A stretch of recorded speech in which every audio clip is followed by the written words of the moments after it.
टोपी वाला और बंदर की कहानी। एक गांव में एक आदमी रहता था। टोपी बेचना उसका काम था। अपने गांव के साथ ही वह आसपास के दूसरे गांवों में भी घूम घूम कर टोपियां बेचा करता था। वह रोज सुबह एक बड़ी सी टोकरी में ढेर सारी रंग बिरंगी टोपियां भरता और उसे सिर पर लाद कर घर से निकल जाता। सांझ ढले सारी टोपियां बेचकर वह घर वापस आता था।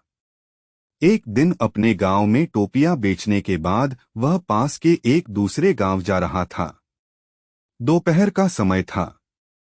वह थका हुआ था और उसका गला भी सूख रहा था। रास्ते में एक स्थान पर कुआं देख वह रुक गया। कुएं के पास ही बरगद का एक पेड़ था, जिसके नीचे उसने टोपियों की टोकरी रख दी और कुएं से पानी निकालकर पीने लगा। प्यास बुझ जाने के बाद उसने सोचा कि थोड़ी देर सुस्ताने के बाद ही आगे बढ़ना ठीक होगा।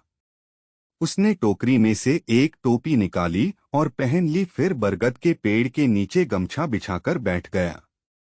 वह थका हुआ तो था ही, जल्दी ही उसे नींद आ गई। वह खर्राटे मारते हुए सो रहा था कि शोर शराबे से उसकी नींद उचट गई। आंख खुली तो उसने देखा कि बरगद के पेड़ के ऊपर ढेर सारे बंदर उछल-कूद कर रहे हैं। वह यह देखकर चकित रह गया कि उन सब बंदरों के सिर पर टोपियां थीं। उसने अपनी टोपियों की टोकरी की ओर दृष्टि डाली तो सारी टोपियां नदारद पाई। चिंता में वह अपना माथा पीटने लगा।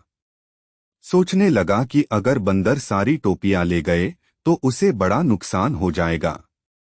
उसे माथा पीटता देख बंदर भी अपना माथा पीटने लगे। बंदरों को नकल उतारने की आदत होती है।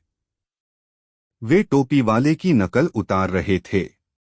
बंदरों को अपनी नकल उतारता देख टोपी वाले को टोपियां वापस प्राप्त करने का एक उपाय सूझ गया। उपाय पर अमल करते हुए उसने अपने सिर से टोपी उतारकर फेंक दी। फिर क्या था, बंदरों ने भी अपनी अपनी टोपियां उतारकर फेंक दी। टोपी वाले ने झटपट सारी टोपियां टोकरी में इकट्ठी की और आगे की राह पकड़ ली।